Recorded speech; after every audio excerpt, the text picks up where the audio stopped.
स्वस्थ भारत के आज के अंक में आप सभी का बहुत बहुत स्वागत है। नमस्कार। आजकल जिसे देखो वो तनाव में गुजर रहा होता है, चाहे वो कारण कुछ भी हो। कभी पढ़ाई लिखाई कारण है, तो कभी नौकरी कारण है, कभी अपनी व्यस्तता जो है बहुत ज़्यादा है, कभी कभी अपनी दिनचर्या में हम अपने हेल्थ का ध्यान नहीं दे पाते हैं। बहुत सारे कारण हैं जो हमें तनाव की ओर ले जा रहा है, और जिसे हम डिप्रेशन शब्द भी कहते हैं। और आजकल हम देखते हैं कि बहुत ज़्यादा ये जो शब्द है डिप्रेशन, वो बहुत ज़्यादा कॉमन होते जा रहा है और इसका प्रभाव भी बहुत ज़्यादा कॉमन होते जा रहा है।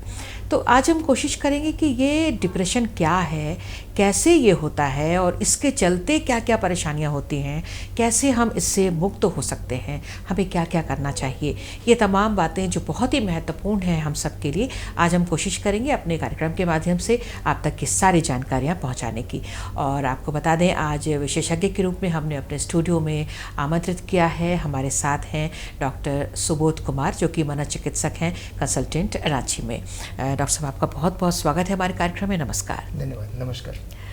सर, ये जो डिप्रेशन शब्द हमने यूज़ किया है, ये आए दिन आम लोगों के मुंह में ये हमेशा है कि वो डिप्रेशन हो गया है, डिप्रेशन में चला गया है। मतलब ये क्या है, ये डिप्रेशन होता क्या है? आपने सही कहा। आजकल डिप्रेशन जो वर्ड है बहुत ही कॉमन हो पड़ा है।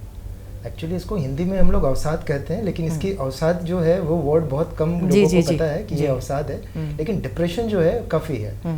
थोड़ी सी चीज़ें होती है, लोग बोलते हैं मैं डिप्रेशन में चला गया। कोई और थोड़ा तनाव होता है, लोग डिप्रेशन बोलते हैं कि मुझे डिप्रेशन हो गया।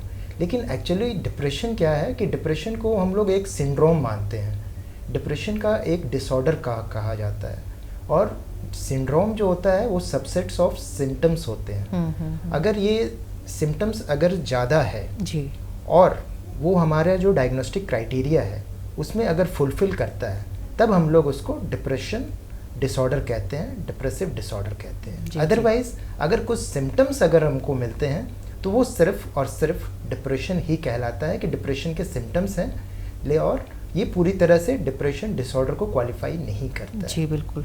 तो ये जो आजकल जो अवसाद हो रहा है, लोगों को डिप्रेशन हो रहा है, ये इसके पीछे जो कारण है शब्द सर, हम उसके बारे में आपसे बात करेंगे। लेकिन जो आपने अभी लक्षणों का जिक्र किया कि आखिर हम किसे डिप्रेशन कहें, हमें अब कुछ भी हो रहा है हम कह देते हैं अरे डिप्रेशन हो गया है। तो आखिर जो डिप्रेशन है वो एक्चुअली क्या है, क्या लक्षण है? जी, डिप्रेशन क्या है कि अगर हमारा मन, अगर पहला डिप्रेशन का सिम्टम्स होता है उदास होना, और ये उदासीपन ऐसा है कि थोड़ा लंबे समय तक होना चाहिए। अगर हम लोग डायग्नोस्टिक क्राइटेरिया अगेन बात करें तो लगभग 14 दिन का क्राइटेरिया ऐसा होना चाहिए जिसमें लगातार हमारा मन उदास रहता है। अच्छा। कभी क्या होता है कि हम जैसे छोटे बच्चे हैं कि मान लीजिए कुछ चाहिए, उनको नहीं मिला, वो थोड़ी देर के लिए उदास हो गए। बिल्कुल। कुछ हम लोग काम करने के लिए बाहर निकले, वो काम नहीं हो पा रहा है तो हम लोग उदास हो गए। तो ये जो उदासीपन है वो ट्रांजिटरी है, कुछ देर के लिए। जी। इसको हम लोग डिप्रेशन नहीं कहेंगे। लेकिन अगर डिप्रेशन के सिम्टम्स अगर हैं तो ये लगातार मिलते हैं, 2 हफ्ते तक लगातार मिलते हैं, जिसमें हमारा मन उदास रहता है। पहला उदासी रहता है जो लगातार बना रहता है। दूसरा जो इंटरेस्ट होता है काम के प्रति वो हमारा कम हो जाता है। अच्छा। तीसरा हमारा थकान रहता है, शरीर में वो चुस्ती नहीं रहती है, सुस्त रहता है आदमी।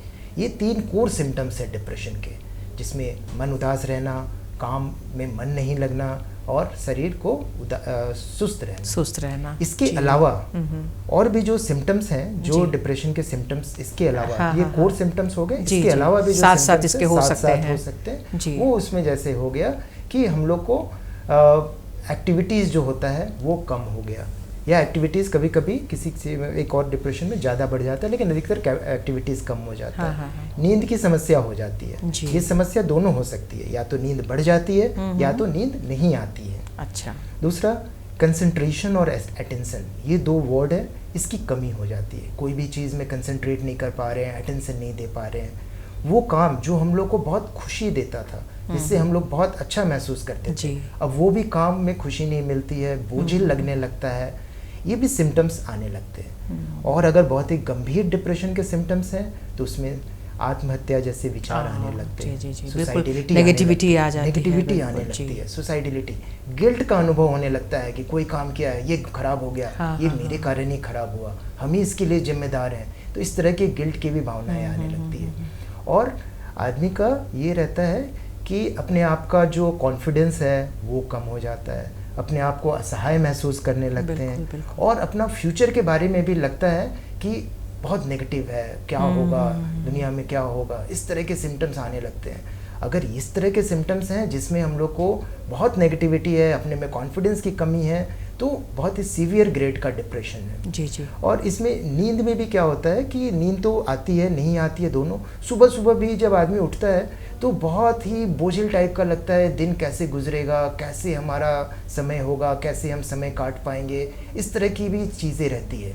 इसमें जो भूख का होता है, भूख की कमी हो जाती है अमूमन, किसी किसी को भूख बढ़ जाती है, लेकिन अधिकतर केस में भूख की कमी हो जाती है। और ये भी देखा गया है कि आदमी जब इस तरह की चीज़ों से गुजरता रहता है तो काफ़ी अकेला रहता है, किसी से बात नहीं करना चाहता है, अपनी दुनिया में ही रहना चाहता है, सामाजिक तौर पर एकदम दूर हो जाता है। कहना ये है कि उनका जो भी फंक्शनैलिटी है, जो भी उनका सामाजिक दायित्व है, या अपना जो दायित्व है, या परिवार के प्रति जो है, या काम के प्रति जो अपना दायित्व है, सब चीज़ वो हैम्पर होने लगता है। तो ये पूरे सिम्टम्स को अगर इस तरह के मरीज में पाए जा रहे हैं, तब हम लोग इसको बोलेंगे कि मरीज को डिप्रेशन है, और वो डिप्रेशन डिसऑर्डर में क्वालिफाई करता है। बिल्कुल, कहने का ये है, आपने जो बताया सर कि डिप्रेशन का छोटे लक्षण से लेकर बहुत बड़े बड़े लक्षण तक दिखाई देते हैं, लेकिन इसमें ज़रूरत है कि हम शुरुआत में ही अगर लक्षण को पहचानते हैं,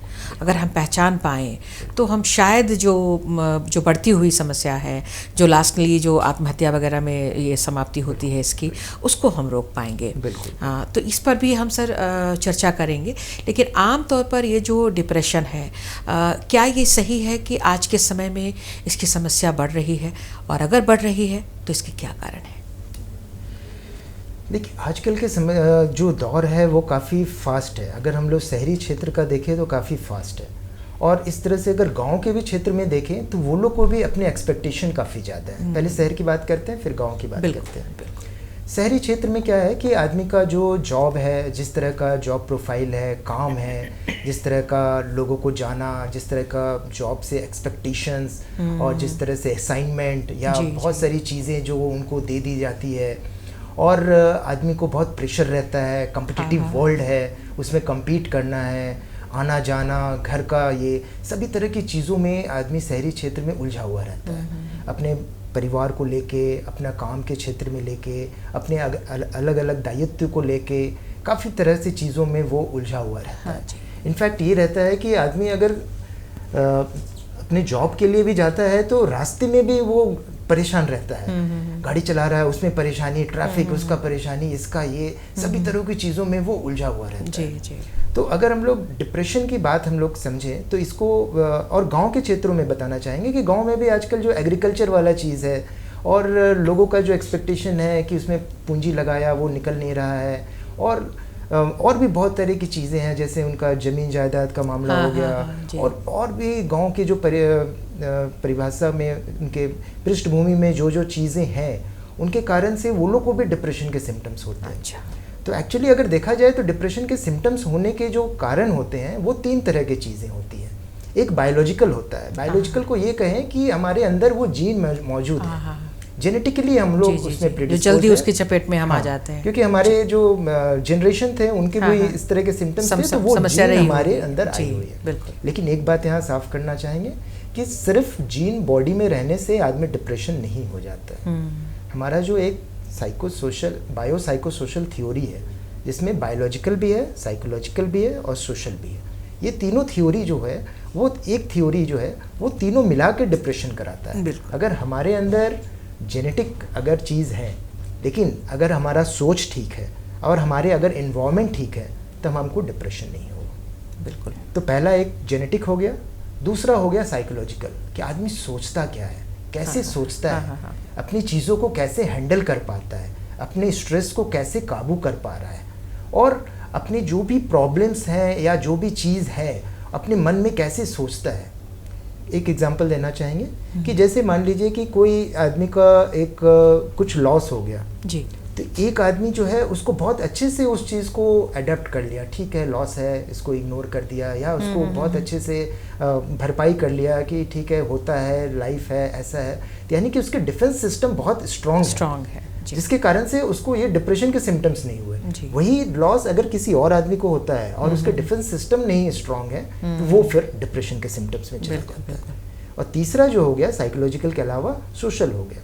सोशल हो गया जो मतलब कि हमारे एनवायरनमेंट में जो प्रॉब्लम है, एनवायरनमेंट में प्रॉब्लम है कि हमारे आसपास के लोग, जैसे कि हमारा पड़ोसी हो गया या हमारा वर्क कल्चर हो गया या हमारा एनवायरनमेंट जिसमें हम लोग रह रहे हैं, अगर उसमें परेशानी है तो वो कई बार तो परिवार में भी आपस में नहीं बनती है, चाहे पति पत्नी हो या और कोई रिलेटिव्स हो, उन नहीं बनती है, उसमें भी कई तरह के कलह होते हैं और उसके चलते भी कई बार मानसिक रोगी हो जाते हैं। बिल्कुल एकदम सही बात है कि अगर परिवार का जो पृष्ठभूमि है और परिवार अगर एकजुट नहीं रहे, एक दूसरे को अगर सपोर्ट नहीं करे, तो इसमें भी हम लोग देखते हैं और पाया जाता है कि वैसे लोगों में डिप्रेशन होने की संभावनाएं बहुत ज़्यादा होती है। एक स्टडी में ये भी देखा गया है और पाया गया है, बहुत ही कॉमन है, कि जो सिंगल रहते हैं, जिनका डाइवोर्स हो चुका है या जिनकी वाइफ का देहांत हो चुका है या उस तरह से जो अकेले रहते हैं और थोड़ा ओल्ड एज है, वैसे में उनको उदासीपन होने की संभावनाएं ज़्यादा रहती है। इसका मतलब ये है कि उनका सपोर्ट सिस्टम, जो उनके आसपास के एनवायरनमेंट जो आदमी को सपोर्ट करता है, उसमें कमी है, जिस कारण से वो उदासीपन। बिल्कुल मतलब ये इसमें मानसिक समस्या ना हो, इसके पीछे व्यक्ति के, किसी भी व्यक्ति के, चाहे वो किसी भी उम्र का हो, सपोर्ट सिस्टम बहुत स्ट्रांग होना बहुत ज़रूरी है। हर तरह से उसको सपोर्ट देना उस व्यक्ति को या बच्चे को।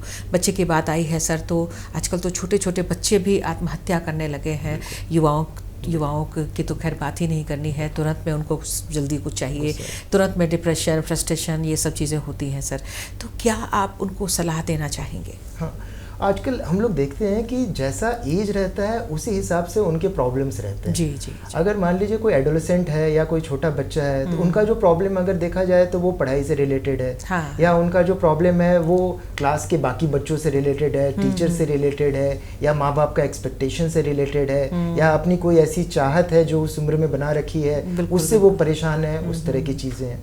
अगर थोड़ा और बड़े हो जाते हैं, थोड़ा एडल्ट हो जाते हैं, तो उनकी समस्या भी पढ़ाई से भी रहती है, जॉब से भी रहती है, और उनका एक और तरह का समस्या रहता है कि वो आजकल के परिचय में सोशल मीडिया और इस सब के कारण से वो लोग इस तरह से भी इसमें घुले मिले रहते हैं कि उसके कारण से भी इनको काफ़ी बिल्कुल कई बार कई तरह से लोग फंस भी जाते हैं इसमें।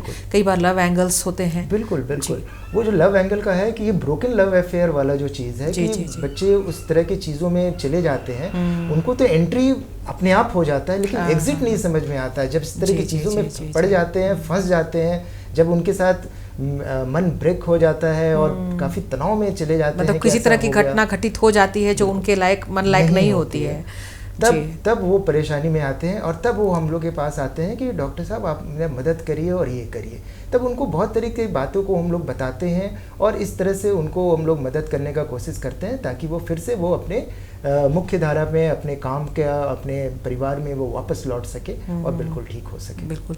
तो इसमें जो ठीक होने की प्रवृत्ति है, जैसे आप लोग सजेस्ट करते हैं, आप लोग बताते हैं, तो वहाँ पर जाना चाहिए। लेकिन सबसे पहले जो माता पिता के लिए आप क्या कहना चाहेंगे जिनके घर में बच्चे हैं, युवा हैं? माता पिता के बारे में यही कहेंगे कि माता पिता को हमेशा जागरूक रहने की ज़रूरत है। माता पिता को हर चीज़ को ऑब्जर्व करने की ज़रूरत है, समझने की ज़रूरत है।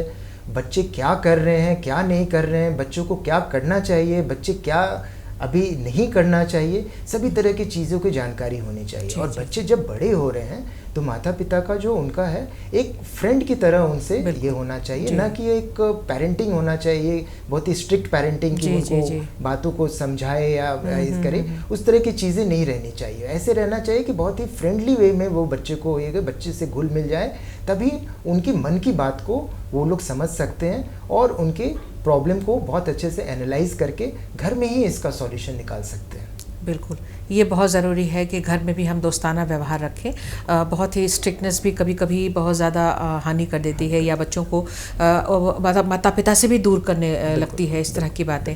तो और आजकल के समय में तो और भी ज़्यादा जो एग्रेसिवनेस है, जो चाहे वो बच्चे हों युवा हों, ये ज़्यादा देखने में आता है। इसके पीछे बहुत सारे कारण हैं जिनका आपने जिक्र भी किया है। तो माता पिता हो या घर में अन्य सदस्य हों, उनको भी समझना होगा, उनके लक्षणों को समझना होगा। अगर थोड़ी सी भी पकड़ में आती है बात और अगर खुद हम सॉल्यूशन उसका निकाल पाते हैं तो बहुत अच्छा है। लेकिन अगर ऐसा लगता है कि नहीं, हमसे काबू में नहीं आ रहा है, बच्चा है या युवा है, बेटा बेटी कोई भी हो, तो फिर क्या करना चाहिए? देखिए, इसका अगर हम लोग इस तरह की चीज़ों में अगर एक एग्जांपल फिर और देना चाहूँगा कि अगर मान लीजिए किसी को बुखार है, तो बुखार के लिए तो हम लोग दवा देना ही है, लेकिन बुखार का जो कारण होता है वो जानना जरूरी है। सेम चीज़ इसमें भी है। अगर वो बच्चा परेशान है, स्ट्रेस में है, डिप्रेशन में है, डिप्रेशन के सिम्टम्स हैं, तो उसके तो इलाज हम लोग को करना ही है। लेकिन वो बच्चा डिप्रेशन में क्यों है, परेशान क्यों है, स्ट्रेस क्यों है, सबसे पहले वो रीज़न जानना जरूरी है। क्योंकि जब तक वो उसका फैक्टर, जिसको हम लोग परपिचुएटिंग फैक्टर कहते हैं, या कोई ऐसा कारण जिसके कारण से ये डिप्रेशन के सिम्टम्स आने लगे, यानी प्रेसिपिटेटिंग फैक्टर, तो ये दोनों फैक्टर बहुत इंपॉर्टेंट है। बच्चा हमारा ठीक ठाक चल रहा था, एक ही बार ऐसा हुआ कि वो इस तरह के चला गया कि जिसमें बहुत परेशान है, स्ट्रेस में है, परेशान, तो वो जानना बहुत ज़रूरी है। और जब तक वो चीज़ को जानेंगे नहीं, वो मुश्किल है। और ये जानने का बस यही तरीका है कि बच्चे अपने मुख से बोले, बच्चे अपनी बातों को शेयर करें, बच्चे अपने माँ बाप को बहुत ही फ्रेंडली वे में लें और सभी तरह की चीज़ों को जानें। और दूसरा ये है कि माँ बाप भी उनको हमेशा समझने का कोशिश करें। ऐसा नहीं है कि वो किसी बात को लेके डांट दें, कोई परेशानी है तो उसको ये कर दें कि भाई तुम ऐसे ही हो, ऐसे ही करते हो, इस तरह से करते हो। वो अभी वो पेरेंटिंग नहीं रहा। अभी ये जो पेरेंटिंग है बहुत ही लिबरल टाइप का चीज़ है, जिसमें समझने की ज़रूरत है, समझाने की ज़रूरत है, और एक दूसरे को मन की बात जो भी है वो घर पे समझने और समझाने की ज़रूरत है। मतलब बिल्कुल दोस्ताना व्यवहार के साथ साथ चलने की ज़रूरत है, ताकि किसी भी तरह का जो मानसिक जो विकार है वो ना आए। जैसे अगर आजकल के युवाओं की बात करें या बच्चे ही हैं, कोई कहीं से भी पीछे नहीं है आज के समय में, कह सकते हैं, जैसे सिगरेट पीना है, तंबाकू वगैरह का सेवन करना है, चाहे किसी भी रूप में हो, अल्कोहल का सेवन करना है या किसी भी तरह का नशा है, तो क्या इसका भी प्रभाव मन पर पड़ता है? बिल्कुल बिल्कुल। ये नशा एक ऐसा चीज़ है कि वो कहीं से भी हमारे लिए, शरीर के लिए ठीक नहीं है, स्वास्थ्य के लिए कहीं से भी ठीक नहीं है। और आजकल के बच्चे जो हैं बहुत सारी चीज़ों को देख के उसको अडेप्ट करते हैं। लोगों का प्रेशर भी रहता है, पीयर प्रेशर रहता है, उनके अपने दोस्तों का पीयर प्रेशर रहा, या बाकी जो अपनी सोसाइटी जिस तरह का है उसमें वो लोग इस तरह की चीज़ों को देखते हैं और उसको वो चाहते हैं कि इस तरह की चीज़ मैं भी करूं, और वो उस दुनिया में चले जाने लगते हैं जी। तो कहीं से भी तंबाकू खाना या सिगरेट का सेवन करना या अल्कोहल का सेवन करना कहीं से भी स्वास्थ्य के लिए ठीक नहीं है।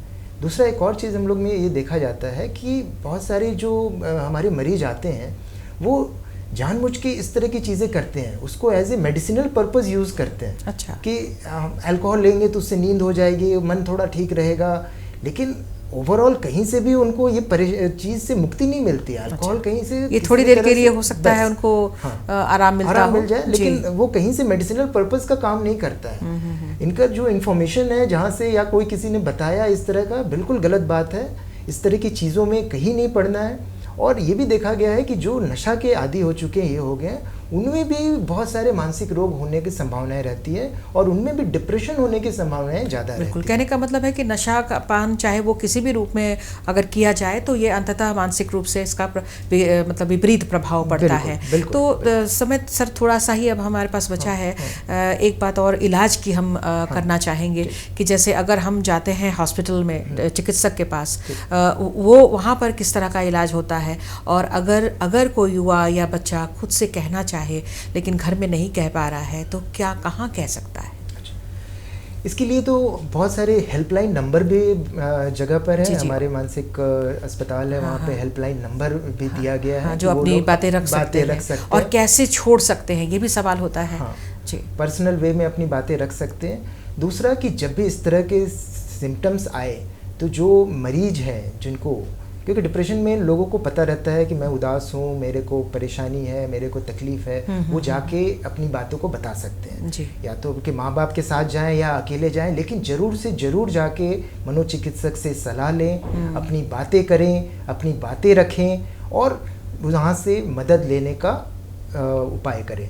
क्योंकि मदद जो होता है, जो हमारा मैनेजमेंट जो होता है वो दो तरह का होता है। एक जो होता है दवा के थ्रू, दूसरा जो होता है हम लोग थेरेपी देते हैं, तीसरा जो होता है इसमें हम लोग अपने लाइफ स्टाइल बदलाव के बारे में भी उनको बताते हैं। अच्छा अच्छा। तो किस तरह की मेडिसिन की ज़रूरत है, कितने डोज में ज़रूरत है, कब तक ज़रूरत है, ये एक अच्छा मनोचिकित्सक ही बता सकता है। और दूसरा जो मैनेजमेंट में थेरेपी की भी बात होती है, जिसमें कॉग्निटिव बिहेवियर थेरेपी एक प्रकार का थेरेपी है जिसमें देते हैं, और बाकी जो हम लोग उनके बदलाव जो करना चाहते हैं लाइफ स्टाइल में, उसमें उनका दिनचर्या हो गया, कैसे सुबह उठ के अपना योग करें, प्राणायाम करें, अपनी चीज़ों को ये करें, एक्सरसाइज करें, अपने शेड्यूल को बहुत अच्छे से रखें, सभी तरह की चीज़ें बताई जाती है और सभी तरह हॉलिस्टिक चीज़ें मिलके ये डिप्रेशन का इलाज हम लोग करते हैं। तो अंततः ये हुआ कि सर अगर सही समय पे पूर्ण इलाज हो जाए तो ये डिप्रेशन से व्यक्ति बाहर निकल सकता है। तो सर एक मिनट का समय बचा है, चलते चलते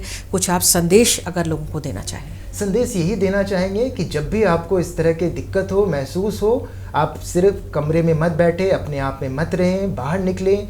पूरे की पूरी हमारी जो स्वास्थ्य व्यवस्था है वो आपका हेल्प करने के लिए तैयार है और आप पूर्ण तरह से हमेशा के लिए ठीक हो सकते हैं। बस एक कदम बढ़ाने की ज़रूरत है। बिल्कुल, बहुत अच्छी बात आपने कही है सर, एक कदम बढ़ाने की ज़रूरत है और वो भी सही दिशा में। तो सर आप यहाँ पर आए हैं, अपना बहुमूल्य समय हमें दिया, बहुत ही अच्छी जानकारियाँ आपके माध्यम से मिली हैं। हमें उम्मीद है कि लोग आपकी बातों को गहनता से उस पर विचार करेंगे और ये डिप्रेशन जैसी चीज़ों को अपने से दूर करेंगे। आपका हम बहुत बहुत धन्यवाद करते हैं। नमस्कार। धन्यवाद। और आप सभी दर्शकों को भी बहुत बहुत धन्यवाद। नमस्कार।